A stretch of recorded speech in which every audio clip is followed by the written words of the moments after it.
SC ఎస్టీలను కలుపుకుంటూ ఓబీసీలుగా చేస్తూ OBC వ్యక్తిని సీఎంగా రాష్ట్రాన్ని పరిచయం చేస్తా చింత ఎస్సీ వర్గీకరణపై చంద్రబాబు నాయుడు ప్రభుత్వం ఒక్క అంగుళం ముందుకెళ్లిన శ్రీకాకుళం నుంచి కర్నూలు వరకు ఉన్న ఎస్సీలను ఓబీసీలను కలుపుతాను, రాజ్యాధికారం దిశగా తీసుకువెళ్తాను, కాంగ్రెస్ పార్టీ బ్లెస్సింగ్స్ తీసుకుంటాను అన్నారు.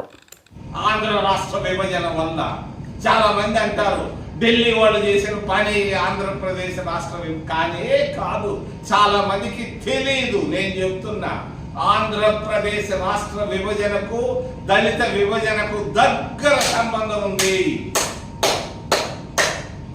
దళితులను విభజనకు నువ్వు ఎప్పుడు పూనుకున్నావో తెలుగుదేశం పార్టీ పుట్టినప్పుడే నేను విన్నాను నా మాటల్లో. తర్వాత నేను ఉపేంద్ర అనేవాడు, నాతో అనేవాడు, నేను విన్నాను 4-5 సార్లు. ఈయన విభజన చేసి పార్టీకి లాభం చేయాలి అనేవాడు. నేను నవ్వేవాడిని, నష్టపోతాము అని అనేవాడిని.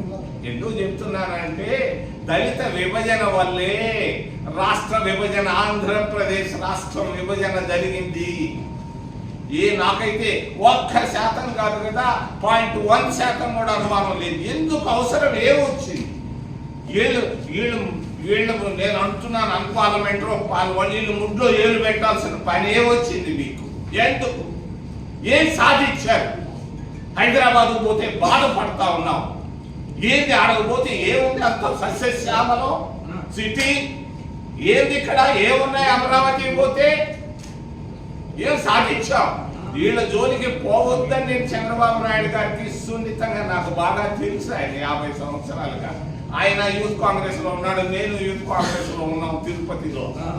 మరి దీన్ని నేను, నాకు చంద్రబాబు నాయుడు నాతో ఎంత బాగున్నా కూడా చేసే తప్పు నేను చూపించక తప్పది ఆపేసి నా మాట విను.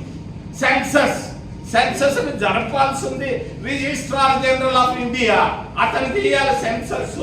ఈ సచివాలయాల్లో కూర్చొని మీసాలు రానటువంటి పిల్లకాయలు, పెళ్లి కాని పిల్లకాయలు చేస్తే అది కరెక్ట్ కాదు. మహాత్మా గాంధీ గారు స్వతంత్రం రాకముందు దేశంలో తిరిగారు. ఆయన 2 అంశాల గురించి ప్రస్తావించేవాడు. ఎప్పుడు మహాత్మా గాంధీ గారు 5 నిమిషాల కంటే ఎక్కువగా మాట్లాడేవారు కాదు. అందులో ఒక మొదటి అంశం దేశానికి స్వతంత్రం, రెండోది అంటరానితనం నిర్మూలన.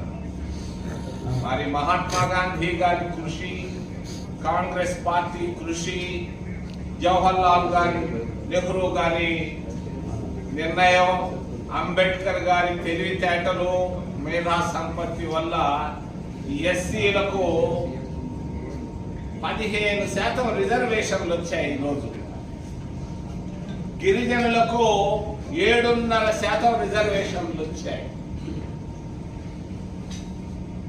ఓబీసీలకు సోనియా గాంధీ కృషి, ఎక్కడున్నాడో పాపం అర్జున్ సింగ్, ఆ రోజు కేంద్రంలో మంత్రి, వీళ్ళ కృషి వల్ల 27% ఓబీసీలకు రిజర్వేషన్లు ఇవ్వడం జరిగింది. భారతదేశంలో రాజ్యాంగ సవరణ చేసి, ఈ రాజ్యాంగ సవరణలో భాగమే ఈరోజు ఈ ప్రాంతంలో ఓబీసీలు ఎక్కువ ఉన్నారు. మరి ఓబీసీలకు విద్యా సంస్థల్లో, ఉద్యోగాల్లో 27% రిజర్వేషన్లు ఇవ్వడం జరిగింది. మరి నిన్న మొన్ననే ఎక్కడో అడిగారు, ఓబీసీల స్థితిగతులు ఎలా ఉన్నాయి భారతదేశంలో? ఈరోజు జవహర్లాల్ నెహ్రూ తీసుకొచ్చిన ఐఐటీల్లో, ఐఐఎంలో, ఎయిమ్స్ లైక్ హాస్పిటల్స్, ఇటువంటి పెద్ద సంస్థల్లో 27% రావాల్సినటువంటి ఓబీసీలు ఈరోజు 5% లోపు ఉన్నారు.